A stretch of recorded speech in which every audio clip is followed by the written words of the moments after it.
షోర్ Bibles. ఈ వాక్యము నా పాదములకు దీపము, నా త్రోవకు వెలుగు.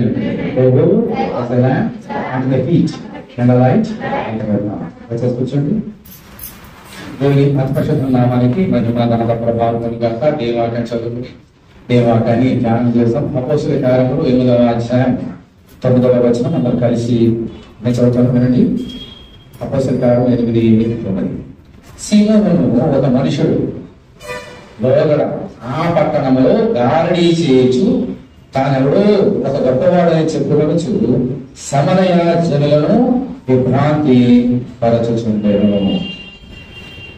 దేవుని యొక్క కార్యములు జరుగుతున్నాయి. అనగా యేసుక్రీస్తు ఈ లోపలికి వచ్చి తాను చేయవలసిన కార్యాన్ని చేసి చనిపోయి సమాధి చేయబడి తిరిగి లేచి పరలోకానికి ఎక్కి తన ఆత్మను పంపించి తన శిష్యులను అభిషేకించి వారి చేత అద్భుత కార్యములు సూచికలను చేయించిన తర్వాత జరిగినటువంటి సంగతి మనం చదువుకున్నటువంటి సంగతి. అనేక మంది అనేక ప్రాంతాలకు వెళ్ళి దేవుని స్వార్థ ప్రకటించడానికి వెళ్ళి ఉన్నారు. అలాగే ఫిలిప్పు అనేటువంటి దేవుని భక్తుడు కూడా సమరయ అనే పట్టణంకి వెళ్ళి అక్కడ సువార్త ప్రకటిస్తున్నాడు. ఆ పట్టణంలో సీమోను అనే ఒక మనుషుడు ఉన్నాడు. ఇతడు ఎవరమ్మా? గాడి చేసేవాడు. గాడి చేసి ఆ పట్టణంలో ఉన్న వారందరినీ చాలా విభ్రాంతిపరుస్తున్నాడు. ఎందుకని? గాడి అంటే ఏంటి? గాడి అంటే ఏంటి? లేనిది ఉన్నదన్నట్టుగా చూపించడం. అది నిజం కాదు. అది గాడి అంటే ఒక అబద్ధాన్ని నిజంగా ఎక్స్పెక్ట్ చేయడం, ప్రజెంట్ చేయడం గాడి అంటే. అలాగే అదొక వృత్తి, అది ప్రొఫెషన్. అలవాటు గాడి చేసి అనేక మంది విభ్రాంతిపరుస్తూ డబ్బులు సంపాదించుకొని జీవనోపాధి కొనసాగించడం అనేది అదొక వృత్తి. అందుచేత అక్కడ ఏం చేస్తున్నారు చూద్దాం, చూడండి. ఇన్ని చేస్తుంటే విభ్రాంతి పడిపోతున్నారు, అంతా కూడా ఆశ్చర్యపోతున్నారు. ఆశ్చర్యపడిపోయి ఇంకా అతన్ని గొప్ప చేస్తుంటే అతను ఏమనుకుంటున్నాడు? ఇప్పుడు లోగడ పట్టణంలో గాడి చేయొచ్చు, తానెవడో ఒక గొప్పవాడని చెప్పుకోవచ్చు. అందరూ శబాష్, నేను ఆశ్చర్యంగా చేయగానే చప్పలు కొట్టి అతన్ని శబాష్ అనగానే అతనికి ఏమొచ్చిందమ్మా? నేను చాలా గొప్పవాడని తలంపు వచ్చింది. తానెవడో ఒక గొప్పవాడినని చెప్పుకొనొచ్చు తలంపు వచ్చింది. దాన్ని చెప్పుకున్నాను నేను గొప్పవాడిని. అందరిని ఇంకా విభ్రాంతపరుస్తున్నాడు. ఎప్పుడైతే వ్యక్తి నేను గొప్పవాడిని అని చెప్పుకున్నాడో అంతకంటే వ్యక్తుడి లోపల ఎవరు లేదు. నేను గొప్పదానని, నేను గొప్పవాడిని. అమ్మా ముందుగా పైకట్టు ముందురా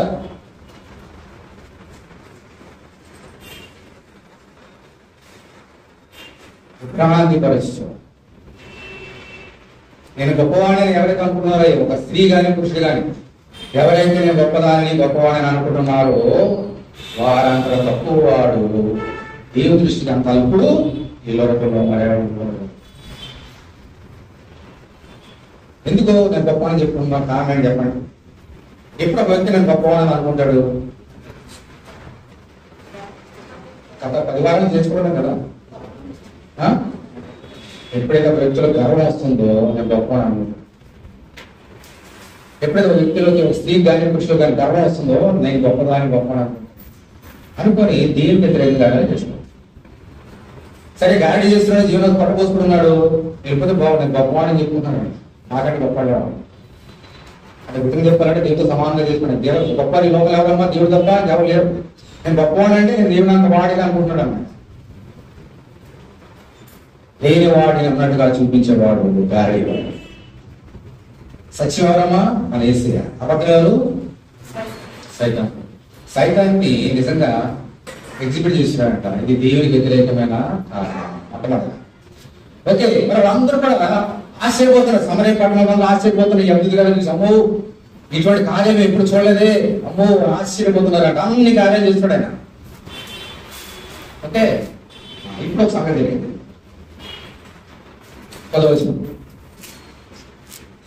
కొద్దివాడు మొదలుకొని గొప్పవాడి మట్టుకు అందరూ ఏమన్నారమ్మా? దేవుని మహాశక్తి అనబడిన వాడు ఇతడే అని చెప్పుకోవచ్చు. అతని లక్ష్య పెట్టి మై గాడ్. ఓకే, నేను గొప్పవాడు అనుకున్నాడు, పర్వాలేదు. కానీ ఎంత గొప్పవాడు అనుకున్నాయి కలుస్తున్నాడంటే దేవుని మహాశక్తి ఎవరంటే ఎవరో కాదు, ఈయనే.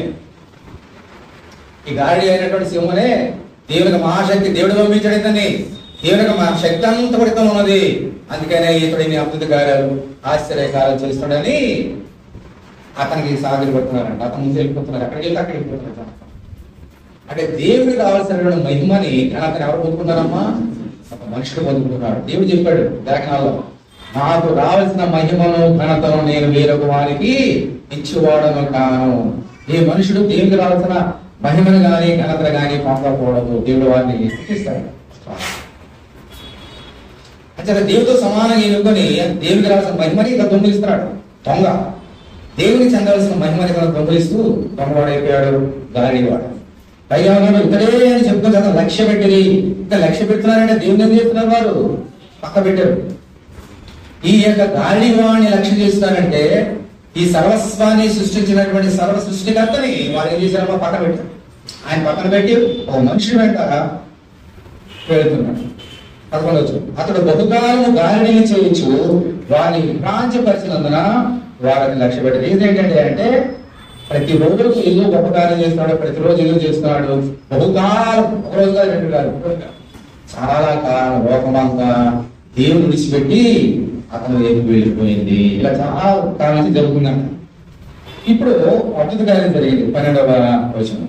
అయితే ఫిలిప్పు దేవుని రాజ్యమును గురించి యేసుక్రీస్తు నామమును గురించి సువార్త ప్రకటించుచుండగా వారతను నమ్మి పురుషులను స్త్రీలను బాప్తిస్మము పొందిన. దేవుని హల్లెలూయా. చాలా జాగ్రత్తగా వచ్చాడు. సువార్త ఎంత గొప్పగా వినాలి. దేవుడు ఇతడే, భాషకి ఇతడే అని లక్ష్య పెట్టినటువంటి వీరు తప్పు మార్గంలో వెళుతున్నప్పుడు దేవుడు అక్కడ వారికి ఎవరు పంపించారమ్మా? ఫిలిప్పు అనేటువంటి సేవ పంపించాడు. ఫిలిప్పు వెళ్ళి దేవుడు స్వార్థ ప్రకటించాడంట. యేసుక్రీస్తు ఎవరు, ఎందుకు ఈ లోకంలోకి వచ్చాడు, ఎందుకు ఈ శ్రమలు పొంది ఉన్నాడు, ఆయన చనిపోవడం కారణం ఏంటి, ఎందుకు రక్తం చిందించినాడు, ఆయన ఎవరు, దేవుడి కుమారుడు ఎలా చదువుతాడు, నిన్ను నన్ను రక్షించడానికి ఎలా చేశాడు, ఏ త్యాగాలు చేశాడు, వారిని స్వార్థ రూపం వారు చెబితే వారు ఏం చేశారమ్మా? ఎంత బ్యూటిఫుల్ వర్డ్ ఉంది అక్కడ. మరి చదువుతున్నాం 12వ వచనంలో, వెరీ బ్యూటిఫుల్ వర్డ్. అయితే ఫిలిప్పు దేవుని రాజ్యం గురించి యేసుక్రీస్తు నామం గురించి స్వార్థ ప్రకటించుచుండగా ప్రకటిస్తూనే ఉన్నాడంట. వారు అతన్ని నమ్మి, హల్లెలూయా గట్టి చెప్పాలి, పురుషులను స్త్రీలను బాప్తిసం పొందిరే. This is the miracle, the greatest miracle. ఈ గాలి వాడు చేసినటువంటి గాలి క్రియల కంటే దేవుడు చేసిన క్రియ మహోన్నతమైన దేవుని స్తోత్రం. హల్లెలూయా. మీరందరూ గాలివాడు నమ్మారు, కానీ ఫిలిప్పు వచ్చి నేను గొప్పవాడని చెప్తున్నాడా? ఫిలిప్పు నేను గొప్పవాడని నమ్మనన్నాడా? దేవుడు గొప్పవాడు, యేసుక్రీస్తు గొప్పవాడు అని స్వార్థ ప్రకటించగా వారందరూ ఇతను పక్కన పెట్టి, ఇప్పుడు ఇంతవరకు లక్ష్య పెట్టిన మహాశక్తి అయినటువంటి గాలివాడైన సీమోన్ని అతను పక్కన పెట్టి దేవుని తమ హృదయంలో చేర్చుకొని ఆయన నమ్మి బాప్తిసం పొందుకున్నారు. దేవుని స్తోత్రం. హల్లెలూయా. ప్రభువాడమ్మా నమ్మి బాప్తిసం పొందినవాడు అని చూపిస్తాం. నమ్మి బాప్తిసం పొందినవాడు రక్షణ. వెంటనే నమ్మారు. ఇంతవరకు చేసిన అద్భుతగారు, అనేక దినం చేసిన, బహుదినం చేస్తున్నటువంటి అద్భుతగారులన్నీ పక్కన వేశారు. స్వార్థని నమ్మారు. నమ్మి వెంటనే ఏం చేశారమ్మా? స్వార్థ అంతా సరిపోతుందా? మాటలు వేరు, క్రియలు వేరు. యేసు గొప్ప దేవుడు అంటే కాదు, క్రియలు ఉండాలి. ఏం చేశారమ్మా? క్రియ నమ్మి బాప్తిసం పొందారు. దేవుని స్తోత్రం. అందరినీ గుర్తుపడాలి. మాటలు ఉంటే సరిపోదు, జీవితంలో సాక్షి ఉంటే సరిపోదు, క్రియలు ఉండాలి. క్రియ రూపంగా నువ్వు దేవుని ఎంత ప్రేమిస్తావో చూపించాలి. వాళ్ళందరూ చూపించారు. సమరపట్నం వారు నోటి మాటలు దేవుడు ప్రేమించట్లేదు, మా ప్రభుత్వం ప్రేమిస్తా అని చెప్పేసి నమ్మి వెంటనే ఏం చేశారమ్మా? బాప్తిసం పొందుకున్నారు. దేవుని స్తోత్రం. హల్లెలూయా. ఓకే, ఆ తర్వాత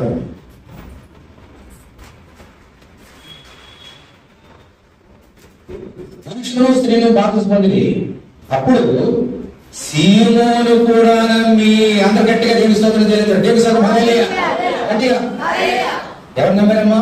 ఈ పురుషులు స్త్రీలు నమ్మడం అదొక ఎత్తు.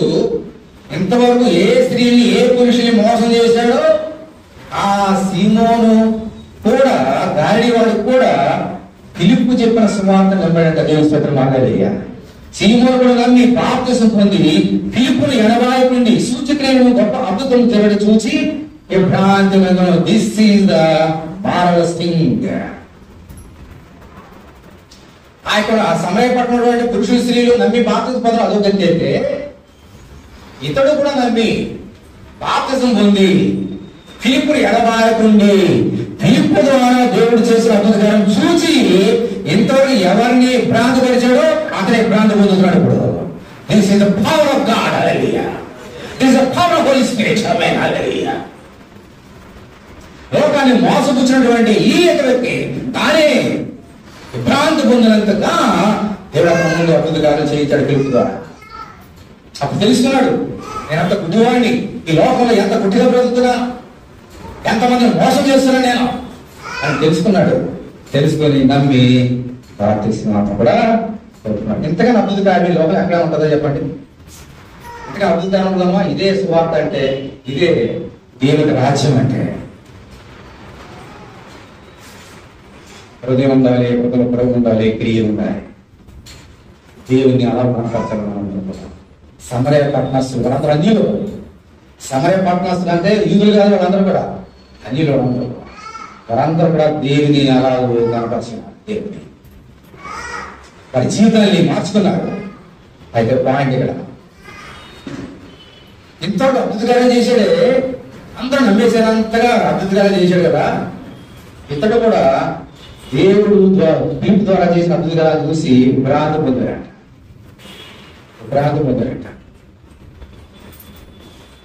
అసలు ఈ లోకంలో గాయడు ఉందా చెప్పండి? గాయడు ఉంది లోకంలో? 100% ఉంది. శకునాలు ఉన్నాయి, మంత్రజ్ఞులు ఉన్నారు, మోకాన్ని మోసపుచ్చేవాళ్ళు ఈవెంటుడే ఉన్నారు. గాడి వాడైన సింహనే కాదు. సత్యము పిలుపు ద్వారా ప్రకటించబడిన సత్యమాల ఉన్నదో ఈ లోకంలో గాడిలు ఉన్నాయి, మంత్రజ్ఞులు, మోసగాడు, మంత్రజ్ఞులు, శకునగాండ్రు కూడా ఉన్నారు. జాగ్రత్త సుమా. నువ్వు ఎవరు నమ్ముతున్నావు? ఈ లోకంలో మంత్రజ్ఞులు మోసపోతుంది. వారి కూడా పవర్ ఉంది నా సోదర. తెలుసా ఈ సంగతి? ఎందుకు ఒక వ్యక్తి చెప్పిన మాట నమ్మేసి ఒక పట్టణం పురుషులు, స్త్రీలు మహాశక్తి, దేవుడు మహాశక్తిని వెంబడించారనంటే అతను ఎన్ని అద్భుతకాలు చేశాడో సార్ ఊహించుకోండి. అంటే గ్రహం చెప్పాలంటే వారు భ్రాంతి నుండి దేవుడు మహాశక్తి అనబడిన వాడు ఇంతనే చెప్పినంతగా అద్భుతకాలు చేశాడు. ఇంత శక్తి ఎక్కడ వచ్చింది? అతనికి ఉన్నాయి కాబట్టి వచ్చింది. నేర్చుకుందాం. ఈరోజు అంత అద్భుతకాలు చేసినటువంటి వ్యక్తి మారిపోయాడు. తన మాసం మార్చుకున్నాడు. ఆయన ఎంతవరకు మార్చుకున్నాడో తర్వాత నేర్చుకున్నాడు. ఓకే, దేవుడు మోషేతో మాట చెప్పాడు. మోషే, నా ప్రజలు బానిసత్వం ఉన్నారు, వారిని విడిపించారు. పథకాలు ఉన్నారు, సంఖ్యలతో బంధింపడినారు, వారిని పాడు తేలు ప్రపంచ దేశంలోకి నడిపించాలి. ప్రభా, నాకు నోటి మాట రాదు, మామూలు వ్యక్తిని నేను ఏం చేయలేను అన్నాడు. నేను ఈ శక్తిని ఇస్తున్నానయ్యా, నా శక్తి నీకు ఇస్తున్నాను, వెళ్ళు, నీ నోటికి నేను తోడుకుంటాను, నీకు కర్రసిన కర్రకి శక్తిని ఇచ్చా, వెళ్ళు, ఆ కర్రతో నువ్వు ఏమైనా చేయగలుగుతావు, అంత శక్తిని ఇచ్చాను అన్నాడు. సరే, ఫరో దగ్గరికి ఎవరు వెళ్ళారమ్మా? మోషే వెళ్ళాడు. అక్కడ అద్భుతం దేవుడు ఇచ్చిన శక్తిని బట్టి కొన్ని కార్యం చేశాడు. కాబట్టి చిన్నతనం ఉంటున్నాము, కానీ అర్థం చేసుకోవడానికి చూడాలి. నిర్గమకాండము 7వ అధ్యాయం. నిర్గమకాండము 7వ అధ్యాయం. చాలా శ్రేష్టమైన సంగతులు నేర్చుకోవాలి ఈరోజు.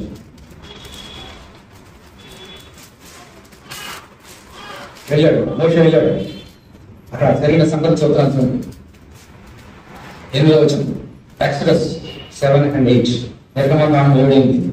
మరియు యెహోవా మోషే అహరోనుతో ఇట్లనెను, ఫరో నీ శక్తి చూపుటకై ఒక మహత్కారం కావలసిందని నీతో చెప్పినప్పుడు నీవు అహరోనును చూచి నీ కర్రను పట్టుకొని ఫరో ఎదుట దాని పడవేయమను. అది సర్పమౌను. మై గాడ్, ఇది అద్భుతకరమా కాదా? దేవుడు చెప్తాడు మోషేతోడు, నీ దగ్గర ఏముంది? చేతిలో కర్ర ఉంది. ఫరో ఎదుట ఆ కర్ర పడేగా అది ఏమైపోతుంది? ఏమవుతుంది? సర్పం అవుతుంది. ఇది అద్భుతకరమా కాదు? మనుషులకు సాధ్యమైంది, సాధ్యమైంది, తప్ప చూపిస్తుంది. కర్రను పడేయించాడు, సర్పం అయిపోయిందంట. అంటే దేవుడు అతను శక్తి ఇచ్చాడు. ఆ శక్తి ద్వారా కర్ర పాము అయిపోయింది. మనం చేస్తామా? పని చేస్తామా? ఆ కర్ర పాము అయితే అక్కడ అంతా పెడతాం. ఏం జరిగింది?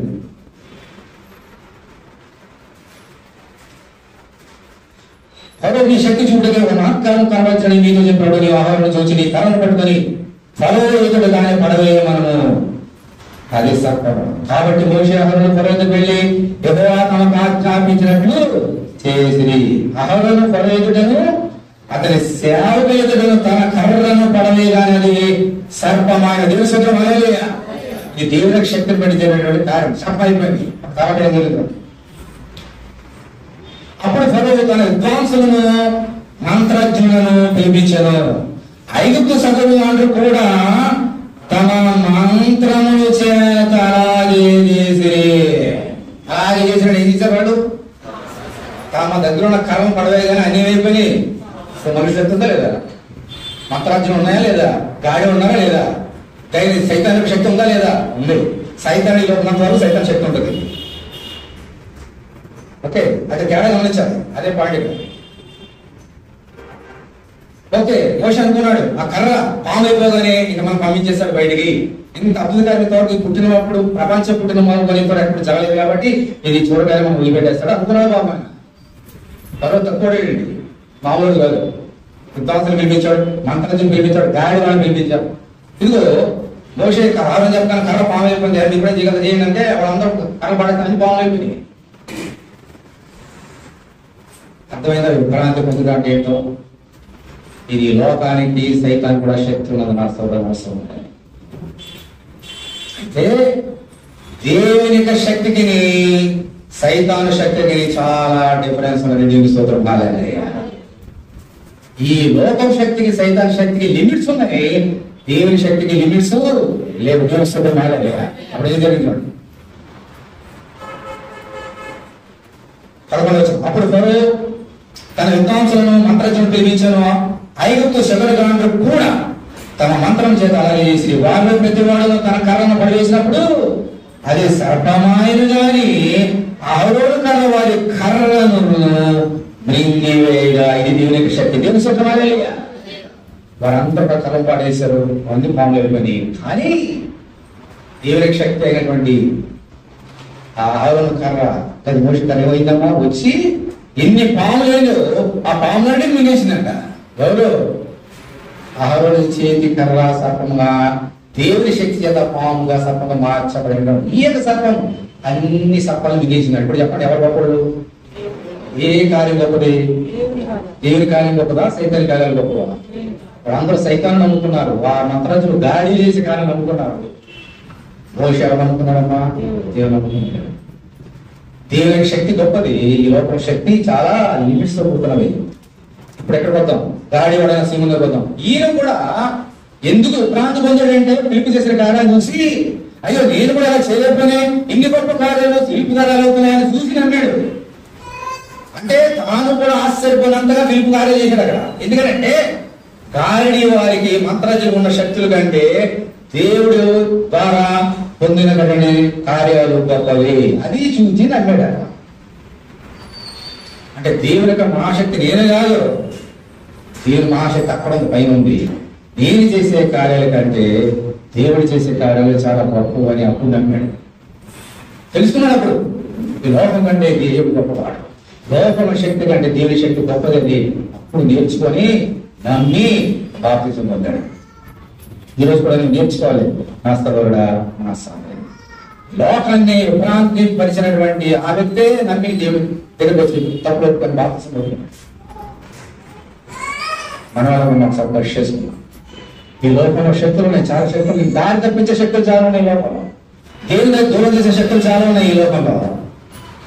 నమ్ముతున్న వాడిని దేవుని దూరం అయిపోతున్నావా? పరీక్ష చేసుకున్నా సోదరు.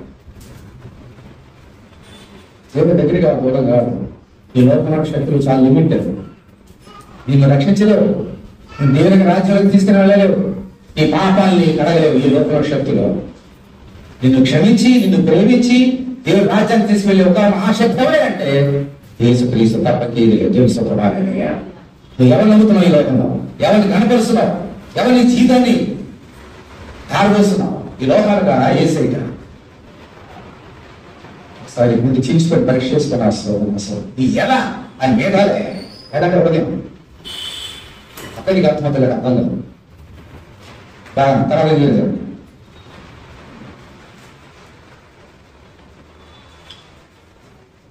మళ్ళీ అపోస్తలుల కార్యములు 8వ అధ్యాయం.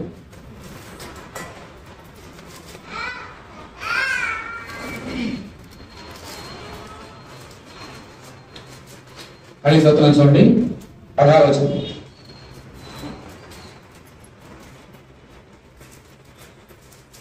ఒక నిమిషం, 13వ వచనం. 13. అప్పుడు సీమోను కూడా నమ్మి బాప్తిసం పొంది పిలుపుని ఎడబాయకుండి సూచక్రియలను గొప్ప అద్భుతములను జరగడ చూచి విభ్రాంతి. ఎందుకు విభ్రాంతి త్వరగా నేర్చుకున్నప్పుడు తర్వాత ఏం జరుగుతుంది? 14వ వచనం. సమరయ వారు దేవుని వాక్యము అంగీకరించదని యెరూషలేములోని అపోస్తలులు విని పేతురును యోహానును వారి వద్దకు పంపింది. వీరు వచ్చి వారు పరిశుద్ధాత్మ పొందవాలని వారి కొరకు ప్రార్థన చేసేది. అందుకు ముందు వారు ఎవరి మీదను ఆయన నీయుండలేదు. వారు ప్రభువైన యేసునామమున బాప్తిసం మాత్రము పొంది ఉండేది. చాలా శాశ్వత సంఖ్య వినండి. ఇంతవరకు అక్కడ వెళ్ళి సువార్త ప్రకటించింది ఎవరు? సమరయ పట్టణంలో ఎవరు వెళ్ళారు? ఫిలిప్పు.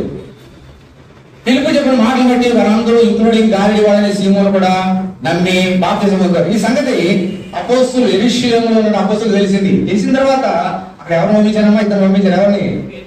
పేతురుని, యోహాను ఇద్దరు పంపించారు. ఇద్దరు వచ్చారు. ఇద్దరు వచ్చి ఆ సమరయ పట్టణంలో అందరి మీద చేతుల నుంచి ప్రార్థన చేశారు. ప్రార్థించిన కానీ వారందరి మీద ఎవరు వచ్చారమ్మా? పరిశుద్ధాత్మ వచ్చాడు. దేవుని స్తోత్రం. ఎందుకని నమ్మారు, బాప్తిసం పొందారు, పరిశుద్ధాత్మ వచ్చాడు. ఓకే, ఇప్పుడు ఇదన్నీ ఎవరు చూస్తున్నారు? ఈ సీమోను గారి వాడు చూశాడు. చూసి ఏమన్నట్లండి,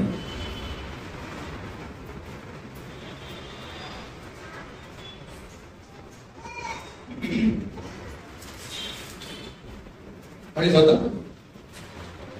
15వ వచనం. మీరు వచ్చి వారు పరిశుద్ధాత్మ పొందాలని వారి వరకు ప్రార్థన చేసి అంతకుముందు వాళ్ళ ఎవరి మీదను ఆయన దిగి ఉండలేదు. వారు ప్రభువుని యేసునామమున బాప్తిసం మాత్రము పొంది ఉండేది. ఇప్పుడు 17వ వచనం. అప్పుడు పేతురును యోహాను వారి మీద చేతులుంచగా వారి పరిశుద్ధాత్మను పొందింది.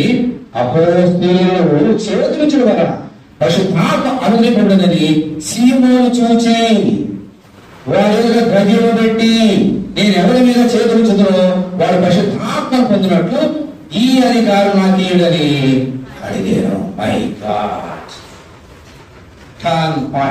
టర్నింగ్ పాయింట్ వినండి. నమ్మాడా? నమ్మాడు. ఏం నమ్మాడు? వేసే నమ్మాడు. వేసే గురించి చెప్పాడు కదా. పాపం తీసుకున్నాడా? ఇప్పుడు పరిశుద్ధాత్మ వచ్చింది కదా. రాగానే చూసి ఈ పేతురు దగ్గరికి యోహాను వచ్చి మీరు ఎవరి మీద చేతులు ఇస్తే వారు పరిశుద్ధాత్మ వచ్చేసింది కదా, అంటే మీలో శక్తి ఉంది. అలాగే నేను కూడా ప్రార్థన చేసి ఎవరిని చేతులుస్తున్నానో వారి మీద పరిశుద్ధాత్మ వచ్చినట్లుగా ఈ శక్తి నాకు ఇవ్వండి అని తన దగ్గర ఉన్న ద్రవ్యం పెట్టాడంట. ఇది దగ్గర ఏమున్నది? ఎక్కడ చూసింది ద్రవ్యము? ఎన్ని దినాలు, బహుదినం నుంచి బహుకాలం నుండి మోసం చేస్తున్నాడు కదా, మోసం చేసి సంపాదించిన ద్రవ్యాన్ని అపోస్తలుల పేతురు యోహాను పెట్టారంట. ఈ శక్తిని నాకు ఇచ్చి అంటే చెప్పండి, అతని మనసులో ఏమైనా మారిందా? అసలు సీమోను గారి మనసు ఏమైనా మారిందా? హృదయం మారిందా? జీవితాలు మార్చుకున్నాడా?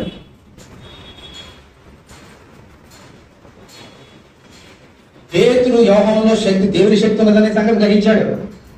పేతురు యోహాను ఆ శక్తి ఎవరిచ్చాడో గ్రహించలేకపోయాడు. పేతురు యోహాను ఎవరికైనా డబ్బులు ఇచ్చి సంపాదించుకున్నారా? పెంతెకోస్తు పండగందు దేవుడు ఇచ్చాడు. వాడు పెంతెకోస్తు పండుగ వారు పొందుకున్న శక్తిని బట్టి కార్యం చేస్తున్నారు. ఎందుకని? ప్రజల్ని వారి దగ్గర నడిపించడం కాదు, ప్రజల్ని దేవుని నడిపించడానికి. ఈ సీమోను ఏం చేశాడు? ప్రజల్ని దేవుని దగ్గర కాదు, ఆయన నడిపించుకున్నాడు. తప్పు తెలుసుకున్నాడు. పోనీ నిజమైన తప్పు తెలుసుకున్నాడా? ప్రజాపరంగా తెలుసుకున్నాడా? కాదు. మళ్ళీ ఈ డబ్బుతోటి ఈ శక్తిని కొనుక్కుంటే మళ్ళీ ఎక్కడికని ఈ పట్టణం కదుకో పట్టణానికి వెళ్ళి అందరూ చేతులు ప్రార్థన చేసి అంత పరిశుద్ధాలు పడితే మళ్ళీ ఏమొస్తాయి? డబ్బులు వస్తాయి. బిజినెస్ అసలు ఈజీగా మారవు. మాటలు మారిపోతాయి కానీ మనసు ఈజీగా మారవు. డబ్బులు ఇస్తున్నాడంట. అప్పుడు పేతురికి చాలా ప్రాబ్లం వస్తుంది. ఎందుకంటే పేతులు ఎవరమ్మా? పరిశుద్ధాత్మ. ఆ దేవుని కోపం వచ్చి ఏమన్నాడు?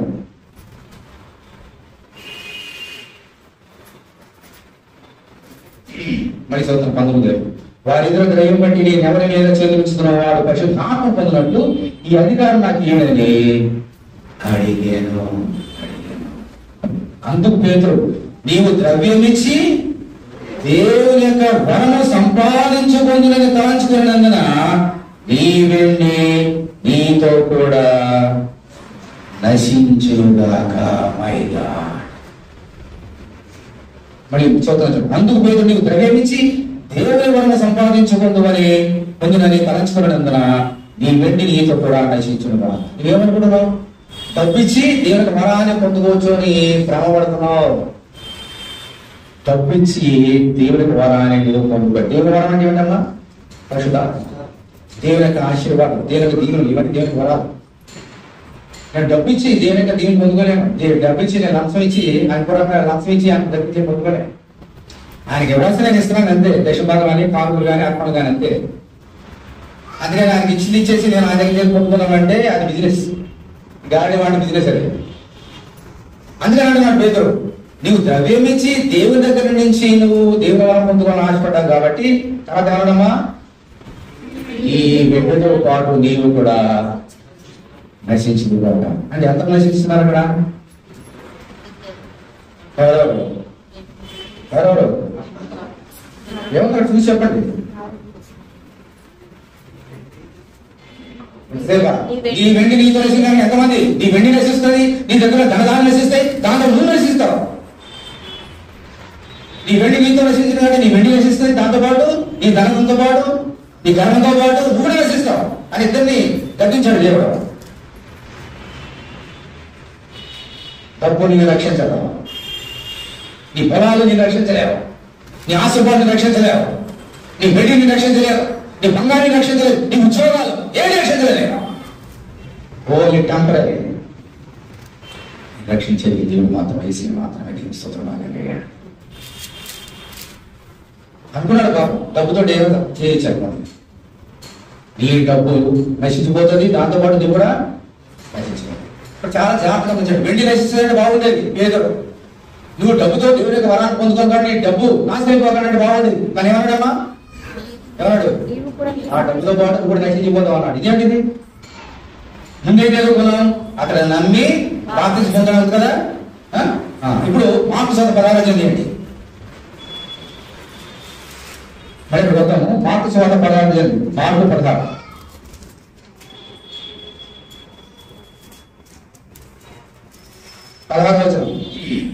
మార్కు 16:16. మరియు ప్రభు తన నోట్లో అన్నాడు, మీరు సర్వలోకమును వెళ్ళి సరస్సు ప్రకటించని చెప్పిన తర్వాత ఏమన్నాడమ్మా? నమ్మి బాప్తిస్మం పొందిన వాడు రక్షింపబడును. గమనించండి, నమ్మి బాప్తిస్మం పొందితే నువ్వు రక్షణ. మరి ఇక్కడ సీమోను గాడి వాడు నమ్మాడా? నమ్మాడు. బాప్తిస్మం పొందాడా? మరి రక్షణ పడాలి కదా. మరి పేతుడిని నశించిపోతా ఉంటాడు ఏంటి? అక్కడ ఏమీ చెప్పడానికి ఏసే నువ్వు రక్షణ పడని చెప్తే పేతుడు అంత ధైర్యం చేసి నశించిపోతా అని చెప్పి అంత ధైర్యాన్ని వచ్చింది. వెండి నశించిపోతాడు ఆయన అనుకోక. అర్థమైంది మాట మీకు?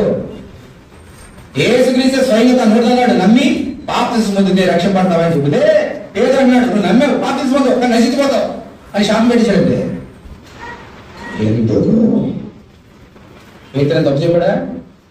ఏం తప్పు చెప్పలేదు. నేను ఉంది ఎవరమ్మా? పరిశుద్ధాత్మ. యేసుక్రీస్తు అక్కడ మర్మంగా చెప్పాడు. తన భావాన్ని పేతుడు పొందడం విపులంగా చెప్పాడు. నమ్మి బాప్తిస్మం పొందితే సరిపోదు. మధ్యలో ఇంకోటి ఉంది, అది యేసుక్రీస్తు కావాలని చెప్పలేదు అక్కడ. ఎందుకంటే గాడి వాళ్ళు ఉంటారు ఈ లోపల, కానీ గాడి వాళ్ళు ఉంటారని చెప్పేసి అని చెప్పలే. దాన్ని పేతులు తెప్పించాడు పరిశుద్ధాత్మ దేవుడు. సరే మళ్ళీ పేతుడు అక్కడ ఏమంటాడు? మళ్ళీ అపొస్తలుల కార్యాలు 8వ అధ్యాయం మళ్ళీ 20వ వచనం. అందుకు పేతురు, నీవు ద్రవ్యం ఇచ్చి దేవుని వరం సంపాదించుకుందని తలంచుకున్నాడు, నీ వెండి నీకు కూడా నశించును గాక. ఇప్పుడు చూడండి 20వ వచనం. నీ హృదయము దేవుని ఎదుట సరైనది కాదు కనుక ఈ కార్యమందు నీకు పార్టిసిపేషన్. ఎందుకంటే నీ హృదయము దేవుని ఎదుట సరిగా లేదు. హృదయం సరిగా లేదు అని నమ్మే బాప్తిస్మం కానీ హృదయం సరిగా లేదు. నీ హృదయం దేవుని ఎదుట సరైనది కాదు కనుక ఈ కార్యమందు నీకు పాల్గొనలేవు. ఇప్పుడు 22 వచ్చిన. కాబట్టి ఈ నీ చేతులను మారుకొని తర్వాత ఉందమ్మా, మారు మనసు నుండి ప్రభుని పెడుతున్న ఒకవేళ నీ హృదయ ఆలోచన క్షమిపడవచ్చు, నీవు ఘోర దుష్టత్వంలోను దుర్నీతి బంధకంలో ఉన్నట్టు నాకు కనబడుతున్నదని చెప్పాను. కళ్ళకి అన్ని స్పష్టంగా కనబడతాయి పరిశుద్ధాత్ముడు కాబట్టి. ఆ యొక్క సీమోన్ గారు చూసిగానే ఆ హృదయం అంత దుష్టత్వం చెడుతనం ఉన్నది, దేవుని హృదయం సరిగా లేదు. అందుకని అన్నాడు, నీ వెండి నీతో నాశనం అయిపోతుందయ్యా, ఈ యొక్క కార్యంలో నీకు పాల్పంపు లేవు అని చెప్పి అతను ఏం తప్పు చేశాడు అని చెప్పి ఏమి చేస్తే మళ్ళీ దేవుడికి వస్తాడో అప్పుడు చెప్పాడు. తెలుసు మళ్ళీ ఏ దేవుడి ప్రేమ అంటే పాడండి పాటలు పలుమాలు తప్పిపోతుంది, ఆయన కూడా ప్రేమ ఉంది కాబట్టి రారా అంటాడు. చేసిన తప్పులు చేస్తే మళ్ళీ ఎక్కడికి అక్కడ ఉంటావు. అందుకని దేవుడు ప్రేమతో ఏమన్నాడు, నువ్వు చేసిన తప్పిదయ్యా, నీ హృదయం సరిగా లేదో, నీ పాల్పంపు లేవు అయితే కాబట్టి ఇలా చేయి, నువ్వు మారు మనసు పొంది దేవుడిని వేడుకో, అప్పుడు ఒకవేళ ప్రభు నేను క్షమిస్తాడేమో అని దారి కూడా చూపించాడు ఆయన. నువ్వు చేసి తప్పిది ఇలా చేస్తే దేవుడు నేను క్షమిస్తాడు, మళ్ళీ వస్తావని చెప్పాడు. ఏం చెప్పాడు పేతురు? దేవుడు రావాడు ఏం చేయాలమ్మా, మారు మనసు పొందు అని చెప్పాడు. ఇప్పుడు జాగ్రత్తగా ఉంచండి, యేసు చెప్పనిది పేతురు ద్వారా చెప్పింది ఏంటంటే ఇదే. ఆయన ఎవరు వేసా నమ్మి బాప్తిసం పొందాలంటే ఎప్పుడు బాప్తిసం పొందాలి, ఎప్పుడు బాప్తిసం పొందాలి? అపోస్తలుల కార్యములు 2వ అధ్యాయం, అపోస్తలుల కార్యములు 2వ అధ్యాయం 37. వారి మాట విని హృదయంలో నొచ్చుకొని సహోదరులారా మేమేమి చేతుమని పేతురును కడమ అపోస్తలులను అడగగా, పేతురు మీరు మారు మనసు పొంది పాప క్షమాపణ నిమిత్తము ప్రతి వాడు యేసుక్రీస్తు నామమున బాప్తిసం పొందుడి. ఏమన్నా బాప్తిసం పొందాలట? మీరు మారు మనసు పొంది పాప క్షమాపణ నిమిత్తము ప్రతి వాడు యేసుక్రీస్తు నామమున బాప్తిసం పొందాలి. ఎప్పుడు మారు మనసు పొందేది అప్పుడు మీరు పరిశుద్ధాత్మని వరపొందుకుంటారని చెప్పాడు దేవుడు. అంటే ఒక వ్యక్తి రక్షణ కూడాలంటే 3 కార్యాలు ఉంటాయి. యేసుక్రీస్తు నమ్మాలి ఒకటి, రెండవది బాప్తిసం పొందాలి, మూడవది మధ్యలో 2వ ఉంది ఏంటది మారు మనసు. సీమోన్ గారిలో మారు మనసు లేదు, నమ్మాడు బాప్తిసం పొందాడు, నాశనం అయిపోదని చూడాలి. ఈ లోకంలో క్రైస్తవులు 95% ఇలాగ ఉంటాం, నమ్ముతారు. క్రైస్తవుల్లో బాప్తిసం పొందాడు ఎవరున్నారు మీ లోకంలో? క్రైస్తవులు వేసి నమ్మడు ఎవరున్నాడు ఈ లోకంలో? నమ్మడు కదా క్రైస్తవులు అంటున్నాం కదా. ఈ లోకంలో 95% మంది యేసు నమ్ముకుంటున్నారు, బాప్తిసం పొందుకుంటున్నారు, కానీ మారు మనసు లేవు. అందుకనే జీవితాలు అలాగే ఉన్నాయి. దేవుని దగ్గర నుంచి ఆశీర్వాదం పొందలేక నశించిపోతున్నారు. అందుకని మారు మనసు లేని జీవితం వ్యర్థం రాస్తారు. ఆదివారం వచ్చింది కదా వెళ్దాం, భాస్కర్ గారు చెప్తున్నారు కదా విందాం. ఇది మారు మనసు కాదు, హృదయంలో ఉండాలి వాక్యం. దేవుని స్తోత్రం, హల్లెలూయా. చాలా జాగ్రత్తగానండి. ఈ లోకంలో చాలా మంది యేసు నమ్ముకుంటున్నారు, బాప్తిసం తీసుకున్నారు, కానీ మారు మనసు అనుభవం లేదు. ఈరోజు నువ్వు ఎలా ఉన్నావు? ఈ గాడివాై ఉన్నావా? పేతురు చెప్పే మారు మనసు పొందిన గుంపులోనే ఉన్నావా నా సోదరుడు, నా సోదరి? బాప్తిసాలు తీసుకున్నారు ఈ లోకంలో చాలా మంది ఉన్నారు.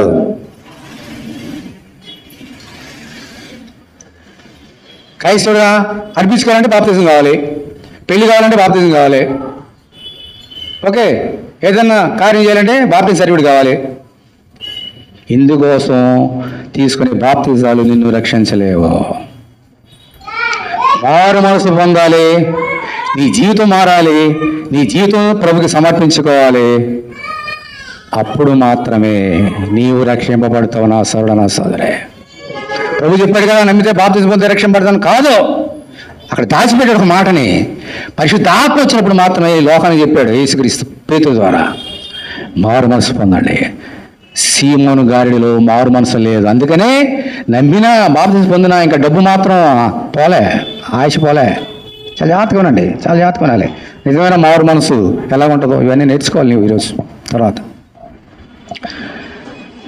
ఈ లోకంలో తప్పు చేయని వాడు ఎవరు లేరు. చాలా జాగ్రత్తగా గమనించాలి. సరే, ముందు అక్కడ ఏం జరిగింది చూద్దాం. చూడండి, అపోస్తలుల కార్యం 8వ అధ్యాయం అండి. అపోస్తలుల కార్యం 8వ అధ్యాయం మరొకసారి అండి.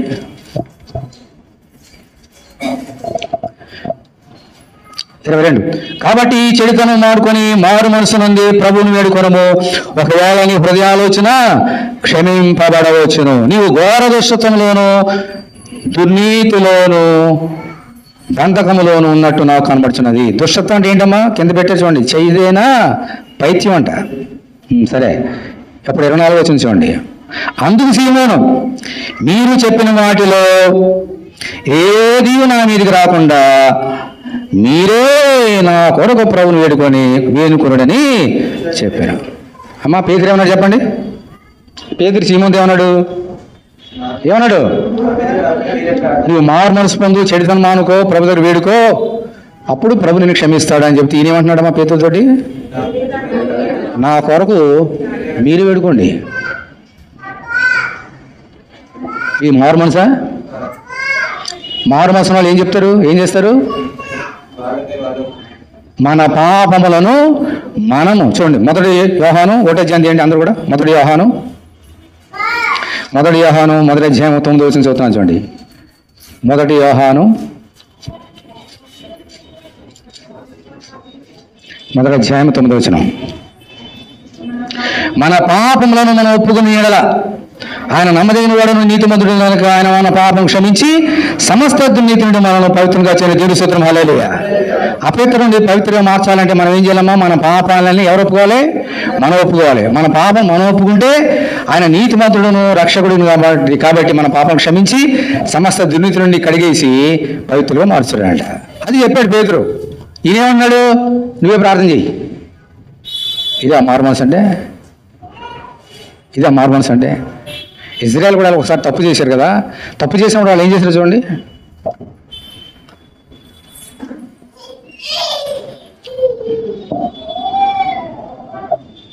ఒక నిమిషం.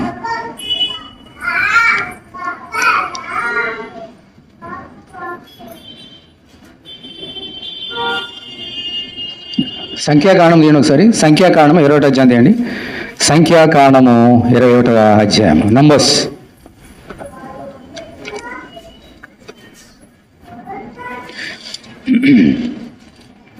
సంఖ్యాకాండము 21వ అధ్యాయము 7వ వచనం చదువుతుంది. 21:7. వారు తప్పు చేశారు. 4వ వచనంలో ముందు 4 చూడండి. 21:4. వారు ఏదోము దేశమును చుట్టుపోలని హోరుకొండ ఎర్ర సముద్ర మార్గం సాగినప్పుడు మార్గాయసం మీద జనుల ప్రాణము సమస్యలను కాగా ప్రజలు దేవునికి మోషేకును విరోధంగా మాట్లాడి అరణ్యములో చచ్చుటకు ఐగుప్తులో నుండి మీరు మమ్మల్ని ఎందుకు రప్పించిదిరి? అక్కడ ఆహారం లేదు, నీళ్లు లేవు, చవిసారం లేని ఈ అన్నము మాకు అసహ్యమైనదని. అందుకు యెహోవా ప్రజలోనికి ఏం చేశాడమ్మా? తాపకరమైన సర్పను పంపాను. అవి ప్రజలను కరువుగా ఇశ్రాయేలు నాయకులు చనిపోయారు. ఇప్పుడు చూడండి 7వ వచనంలో. కాబట్టి ప్రజలు మోషేతుకు వచ్చి ఏమన్నారమ్మా? మేము యెహోవాకును నీకును విరోధముగా మాటలాడి పాపము చేసేది యెహోవా మధ్య నుండి సర్పము తొలగించుకున్నట్లు ఆయన వేడుకోను. మరి ఇది కరెక్ట్ మారు మనసు అంటే. ఇజ్రాయేలు ఏమన్నారమ్మా? పాపంలో చచ్చిపోతున్నారు చాలా మంది. అప్పుడు వీరేమన్నారు? మోషే దగ్గర ఏమంటున్నారు? నీకును దేవునికి విరోధంగా మేము పాపము చేసేది కాబట్టి నువ్వు వెళ్ళి వేడుకో అన్నాడు. ఇది మారు మనసు అంటే. ఇక్కడ పేతురు సీమోను ఏం చేసి ఉండవలసింది? అయ్యో నేను తప్పు చేశాను, నా పాపాలు ఒప్పుకుంటాను, మీ దగ్గర నా గురించి వేడుకున్నాడంటే అది మారు మనసు. దేవుడు క్షమించి ఉండేవాడు. పాపాలు ఒప్పుకున్నాడా? ఒప్పుకోలే. నా గురించి మీరు అనుకోండి. పై ఏమంటున్నాడు అక్కడ? మీరు చెప్పిన వాడు ఏది నా మీద రాకుండా అంటే నాశనం అయిపోతున్నావు కదా, నేను నాశనం అవ్వకూడదు, నా వెండి నాశనం కాకూడదు, అందుకని ప్రార్థన చేయని అడుగుతున్నాడు. నేను రక్షణ పడిన ప్రార్థన చేయని అడగలే. అంటే దృష్టి మళ్ళీ దేని మీద ఉంది? దేవుడి మీద నుంచి వచ్చే శాపం మీద ఉంది, కానీ దేవుడి దగ్గర వచ్చే రక్షణ మీద లేదు. అమ్మో నరకానికి పోతానేమో, నాశనం అయిపోతానేమో, డబ్బు వెళ్ళిపోతుందేమో, దాని గురించి ప్రార్థన చేయని అడుగుతున్నాడు ఈయన. ఇది మారు మనసు కాదు, ఈ దేవుని భయభక్తులు కాదు. పరీక్ష చేసుకుందాం నా సోదరు నా సోదరి. మీకు 2 ఉదాహరణలు చూపిస్తాను. ఇజ్రాయెల్ చూపించాను కదా, నూతన నిబంధనలో 2 బెస్ట్ ఎగ్జాంపుల్ మీకు చూపిస్తా వినండి. మన ప్రభు అయినటువంటి యేసుక్రీస్తుకి 12 మంది శిష్యులు. వినండి, చాలా జాగ్రత్తగా ఉండాలి. ఈ సీమోను గారిడి వానికి బుద్ధి చెప్తున్నది ఎవరమ్మా? ఎవరు? గట్టి చెప్పండి. పేతురు. ఈ పేతురు గురించి ధ్యానం చేద్దాం.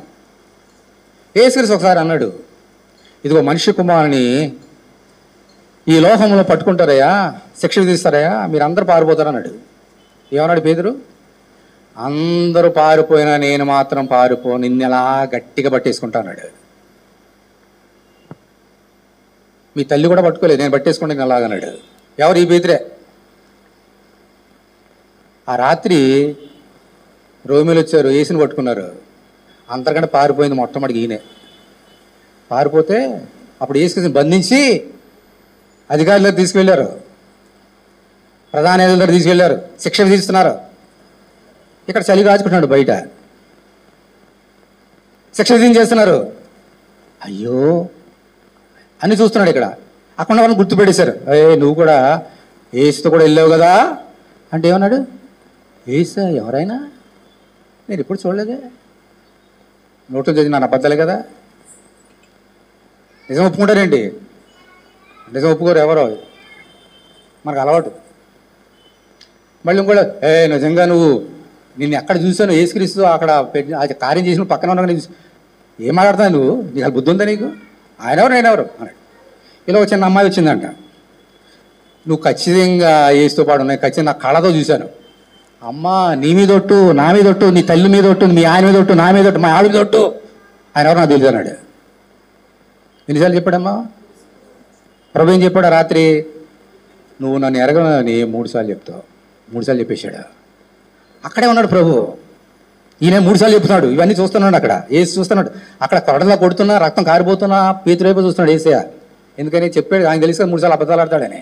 ఈయన చెప్పాడు, అమ్మో నేను పట్టుకునే ఉంటాను, నేను అబద్ధాలు చెప్పను అన్నాడు కదా. ఆయన ఏసు వైపు చూస్తున్నాడు, ఈయన వైపు. అప్పుడు ఈయన ఏసు వైపు చూసాడంట. ఆయన కళలో చూడలేకపోయాడు. మై గాడ్, ఎంత దౌర్భాగ్యుడా నేను, నా నోట్లో ఇన్ని అబద్ధాలు ఉన్నాయా, ఇన్ని అబద్ధాలు ఉన్నాయా, ఇన్ని అబద్ధాలు ఉన్నాయా ఆయన ఒక కార్యం చేశాడు. ఏం చేశాడు తెలుసమ్మా? దేవుని స్తోత్రం, హల్లెలూయా. లూకాసు వార్త 22వ అధ్యాయం తీయండి.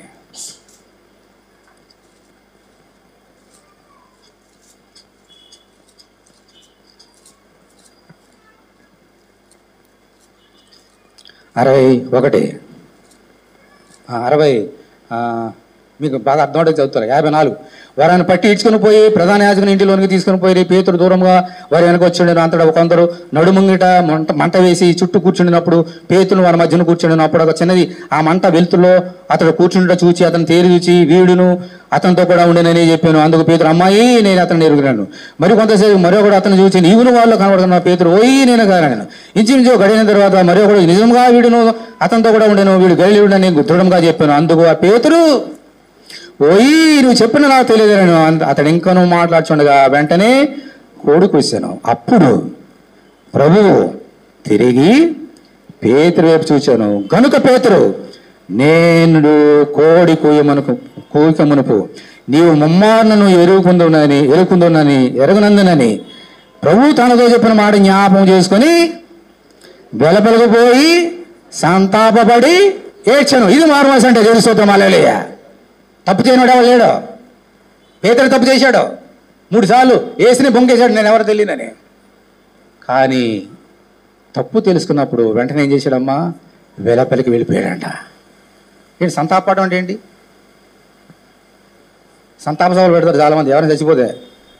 అదా 2 నిమిషాలు మౌనంగా ఉంటారు సంతాపం. అదా నేను తప్పు చేశానని ఒప్పుకున్నాడు. అక్కడ మారు మనసు పొందాడు. ఆ రాత్రి యేసు బంధకాల్లో బంధిపోయిన రాత్రి పేతురు మారు మనసు పొందాడు. గ్రహించండి. ఆ తర్వాత అనేక కార్యాలు చేశాడు. పరిశుద్ధ ఆత్మ వచ్చిన తర్వాత ఏం చేశాడమ్మా? సంతాపపడి ఏడ్చాను. అంటే అయ్యో నేను పాపినని ఏడ్చి ప్రభు దగ్గర పాపాలన్నీ ఒప్పుకున్నాడు. మన పాపంలో ఒప్పుకుని ఎడలా ఆయన నమ్మదగిన వాడు నీతిమంతుడు కనుక మన పాపాలను క్షమించి సమస్త దుర్నీతిని మనం పరిత్యజించాడు. అతడు ఒప్పుకున్నాడు కాబట్టి యేసుక్రీస్తు ఏం చేశాడమ్మా? ఆయన్ని పాపాలను క్షమించి పరిశుద్ధాత్మ శక్తిని అతనికి ఇచ్చి పెంతెకొస్తు పండుగందు అతనిలో మహాశక్తిని ఇచ్చి ఇన్ని అద్భుత కార్యాలు చేసేట్టుగా చేశాడు దేవుడు. నువ్వు దేని దగ్గర నీ పాపాలు ఒప్పుకుంటున్నావా? మన చేసిన తప్పులు చేయడమే కదా మనకు అలవాటు. ఒప్పుకోవడం మనకు అలవాటు లేదు కదా. అందుకనే ప్రభు అన్నాడు నాశనం అయిపోతావు జాగ్రత్త, పేతురు వలే పాపాలు ఒప్పుకుంటున్నాడు ఆయన. అప్పుడు కనికరిస్తాడు ఆయన. నువ్వు ఎంత తప్పు చేసావు, ఆ తప్పు చేసావా, నాశనం అయిపో అన్నాడు ఆయన. నువ్వు చేసిన తప్పు ఒప్పుకుంటున్నావా లేదా అంతే చూస్తాడు ఆయన. అంతే. నువ్వు ఎంత గొప్ప తప్పు చేసావు అది కదా అక్కర్లేదు, నువ్వు తప్పులు ఒప్పుకుంటున్నావా లేదా అది కావాలి దేవుడికి. కానీ ఒప్పుకోరు చాలామంది, కప్పు పెట్టుకుంటారు, చేసిన తప్పులే చేస్తారు. మనం గద్దించడానికి ప్రభు మాట్లాడుతున్నాడు. చేసిన తప్పు చేయకు, మారుమనసు పొందు, అప్పుడు నేను దీవిస్తాడు. నీ ఇంటిలో ఏది తక్కువ కాదు, నీ తల మీద దీవులు కుమ్మరిస్తాడు. ఎప్పుడు నీ తప్పులు ఒప్పుకొని తిరిగి చేయకపోతే, చేసిన తప్పులు చేస్తే ఉన్నా కూడా పోతాయి. ఓకే, పేతురు ఒకప్పుడు సీమోను గాడి వల్ల అతడు తప్పు చేశాడు, పాపాలు ఒప్పుకొని మారుమనసు పొందాడు. అదే యేసుక్రీస్తు ఇంకొక శిష్యుడు ఉన్నాడు, ఎవరమ్మా, యూదా ఇస్కరియోతు. ఈయన కూడా తప్పు చేశాడు. ఈయనైతే 30 వెండి నాలుగు యేసుక్రీస్తుని అమ్మేశాడు. ఇంకా సీమోను గాడు ఏదో చేసి డబ్బు సంపాదించుకున్నాడు. ఈయన ఎలా డబ్బు సంపాదించాడు, యేసుని అమ్మే సంపాదించుకున్నాడు డబ్బు. ఈయన తప్పు చేశాడు. అయితే ఈ నీతి మంత్రులని తర్వాత గ్రహించాడు. సభ వందకి వెళ్ళిపోయాడు. పేతురు వలే ఇతను కూడా సభ తీసుకెళ్ళినప్పుడు ఈయన కూడా వెళ్ళాడు. ఎవరో యూదా ఇస్కరియోతు చూశాడు. చూసి ఆయన నీతిమంతుడు నేను డబ్బుకి అమ్మేసేనని అతను కూడా ఏడ్చి ఏం చేశాడు చూడండి. మత్తయి సువార్త 27 అధ్యాయం తీయండి. మత్తయి 27. మత్తయి 27. ఉదయమైనప్పుడు ప్రధాన యాజకులను ప్రజల పెద్దలందరూ యేసును చంపింపవాలని ఆయనకు విరోధంగా ఆలోచన చేసి ఆయనను బంధించి తీసుకుని పోయి అధిపతి అయిన పొంతు పిలాతునకు అప్పగించిరి. అప్పుడు ఆయన అప్పగించిన ఎవరమ్మా, యోధా ఆయనకు శిక్ష విధింపబడిగా చూచి తర్వాత ఏముంది అంటే పశ్చాత్తాపడడం అంటే ఏంటి, నేను తప్పు చేశాను ఒప్పుకున్నాడా, బాగానే ఉంది. ఆ 30 వెండి నాణెములు ప్రధాన యాజకుల యొద్దకును పెద్దల యొద్దకు మరలా తెచ్చి నేను నిరపరాధ రక్తమును అప్పగించి పాపం చేసినని చెప్పారు. వారు దాంతో మాకేమి నీవే చూసుకోమని చెప్పగా అతడు ఆ వెండి నాణెములు దేవాలయంలో పారవేసి పోయి ఉరి పెట్టుకున్నాడంట. చచ్చిపోయాడు ఉరి పెట్టుకొని. పేతురు చేసిన దానికి యోధా చేసిన దానికి ఏమైనా తేడా కాదు తెలిసిందా మీకు? అబ్జర్వ్ చేశారా? ఏం చేశాడు యోధా? పశ్చాత్తాపడ్డాడు. ఏంటి పశ్చాత్తాపం? అయ్యో నేను తప్పు చేశానని. పాపాలు ఒప్పుకున్నాడా? ఒప్పుకున్నాడు. ఆడేముంది చూడు, ఏముంది, ఎక్కడ ఒప్పుకున్నాడు చూడండి, నేను చదువుతాను చూడండి. ఆ 30 వెండి నాణులు ప్రధాన యాజకులను పెద్దల ఎదురు మరల తెచ్చి నేను నిరపరాధ రక్తము అప్పగించి పాపం చేసినని చెప్పాను. ఎవరు చెప్తున్నాడు పాపం చేసినని? ఎవరు ఒప్పుకున్నాడు? మనుషుల దగ్గర ఒప్పుకున్నాడు. ఆ ప్రధాన యాజకులు ఇతను రక్షిస్తారా? వాళ్ళు రక్తం చిందించారా? వాళ్ళ దగ్గర ఒప్పుకున్నాడు. వాళ్ళ దగ్గర ఏడ్చాడంట. ఏడ్చి అయ్యో పాపం చేశానని చెప్పి తానే నిర్ణయం చేసుకున్నాడు, తానే జడ్జిమెంట్. అయ్యో తప్పు చేసాను బ్రతకూడదని ఉరి పెట్టుకుని తెచ్చాడు. నరకానికి పోయాడు, నరకంలో ఉన్నాడు ఇప్పుడు. అదే గనక పేతురు వలే ప్రభువా నువ్వు ఇంత నీతిమంతుడు అని ప్రభు దగ్గరకు వచ్చి వాళ్ళ దగ్గర ఒప్పుకున్నాడు. నాణ్యాలు పాడేశాడు. ఆ తర్వాత వచ్చి ప్రభువా నేను తప్పు చేశానైనా క్షమించు, నువ్వు ఎన్నిసార్లు గద్దించినా నేను నీ మాటగా లోబడలేదు, క్షమించు, నిన్నే అమ్మేశాను వెండి నాణ్యాలకి. నువ్వు చెప్పావు అనేకసార్లు ద్రవ్యాన్ని ప్రేమించద్దు, నీ హృదయం అక్కడికి వెళ్ళిపోతుంది, దేవుని సిరిని ప్రేమించని చెప్పావు, అయినా డబ్బును ప్రేమించి నిన్ను ద్వేషించి అమ్మేశాను ప్రభువా క్షమించు అని అడిగి ఉంటే ప్రభు క్షమించేవాడు. క్షమించేవాడా లేదా? క్షమించడానికి సిద్ధమైన మనసు గలవాడు యేసయ్య. ముందే చెప్పేశాడు మన పాపంలో ఒప్పుకుంటే క్షమించేవాడనే. ఈయన ప్రభు దగ్గర వచ్చి పాప క్షమాపణ అడగలేదు. వాళ్ళ దగ్గర ఒప్పుకున్నాడు. ఈయనే జడ్జిమెంట్ చేసుకున్నాడు, నేను చచ్చిపోవాలి బ్రతకూడదని ఉరిపెట్టుకున్నాడు. అది ఆత్మహత్య. నరహత్యతో సమానం ఆత్మహత్య కూడా. నరహత్య ఎంత పాపమో ఆత్మహత్య కూడా అంతే పాపం. అందుకే నరకానికి పోయాడు ఆయన. ఈ సీమోను గాడి కూడా ఎలా ఉన్నాడు ఇప్పుడు, ఈ యోధావే ఉన్నాడు. ఈయన నీ యొక్క హృదయము సరిగా లేదయ్యా, మారుమనసు పొంది పాపం ఒప్పుకుంటే మీరే ప్రార్థన చేయండి అంటున్నాడు ఈయన. ఎలాగున్నావు నా సోదరుడా, నా సోదరి? నీవు పాపం చేయనివాడు ఈ లోకంలో ఎవడో లేడు, అందరూ పాపం చేసిన వారమే. నీ పాపాలు ఒప్పుకుంటున్నావా? నిజమైన మారు మనసు అనేది నీ దగ్గర అసలు ఉన్నదా? నా సోదరుడా, నా సోదరే, చాలా జాగ్రత్త మనసు పెట్టి ఆలోచన చేద్దాం. బల్లోకి వెళ్ళిపోతున్నాం. ఆ రాత్రి అన్ని శ్రమలు పడి, ఈ శ్రమ దినాల్లో 40 దినాలు వస్తున్నాం కదా, 40 ఎందుకోసం అమ్మా, ఎందుకు వస్తున్నావు? నీ హృదయ ఆలోచనలు సరిచేసి మారు మనసుతో పాపాలు ఒప్పుకున్న వారిని తన రక్తం చేత కడగటానికే శిలువ మీద రక్తాన్ని చిందించాడు. దానికి ప్రభువా నీకు వందనాలని చెప్పించడానికి మనందరం వస్తున్నాం. మనుషుల కోసం చేయకండి, దేనికోసం చేయండి. ఏం చేసిన నీ జీవితము ద్వారా 10 మందికి దేవుని స్తుతించాలి, నీ ద్వారా దేవునికి మహిమ రావాలి. అందుకే పుట్టించాడు నేను. నువ్వు బ్రతికినా ప్రభు మహిమ కొరకు, చనిపోయినా ప్రభు మహిమ కొరకు. ఏం చేస్తున్నావు నువ్వు? కీర్తనలు 51, కీర్తనలు 51.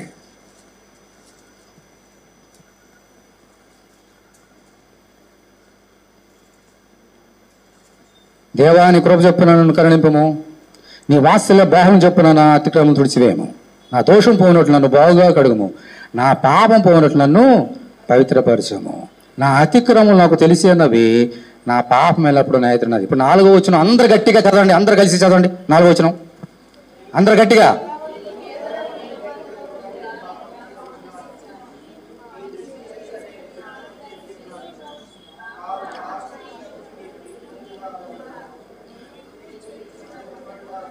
ఇది మారుమనసు అంటే, ఇది పాపం ఒప్పుకోవాలంటే. ఇది దావీదు, ఆయన పాపం చేశాడు కానీ ఒప్పుకున్నాడు.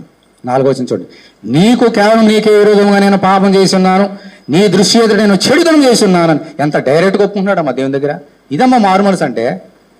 నీ దృష్టి ఎదుట నేను చెడుతనం చేస్తున్నాను కావున ఆజ్ఞ ఇచ్చినప్పుడు నీవు నీతిమంతుడు అవ్వకూడదు, తీర్పు తీర్చినప్పుడు నిర్మలుడు అవ్వకూడదు. నేను పాపంలో పుట్టిన వాళ్ళను, పాపంలో నా తల్లి నన్ను గర్భం ధరించను. నీవు అంతరంగంలో సత్యము కోరుచున్నావు, ఆంతర్యమైన నాకు జ్ఞానము తెలియదు. దీని సూత్రం హల్లెలూయా. ఈరోజు దేవుడు నీ హృదయంలో కోరుకున్నది. ఎందుకన్నాడు ఆ మాట పేతురు ద్వారా? దేవుడు నీ హృదయ ఆలోచన సరిగలేదని, అతని హృదయంలో సత్యము లేదు. దేవుడు నీ అంతరంగం అంటే నీ హృదయంలో ఏం కోరుతున్నాడమ్మా? సత్యం కోరుతున్నాడు. నీ హృదయంలో సత్యం ఉంటే, ఆయన సత్యం కాబట్టి దేవుని దగ్గరకు వస్తావు, దేవుడిని దీవిస్తాడు. అసత్యాన్ని లోకం నమ్ముకోవద్దు. అంత లేచినవ్వండి. ఇదిగో బల్ల ఉంది మన ముందు, ఏసు రక్తము. ఈ 40 దినాలు ఎందుకు వస్తున్నావో అదే రక్తం ఇక్కడ ఉంది. నీకు దేవునికి వందనాలు చెల్లించడానికి. అయితే నీ జీవితం ఎలాగుంది? అందరు కళ్ళు మూసుకోండి, అందరు కళ్ళు మూసుకోండి. Open your heart, close your eyes, open your heart. నీ జీవితం దగ్గర, ఈ దేవుని దగ్గర ఎలా ఉంది? అసలు మారు మనసు ఉందా నీ దగ్గర?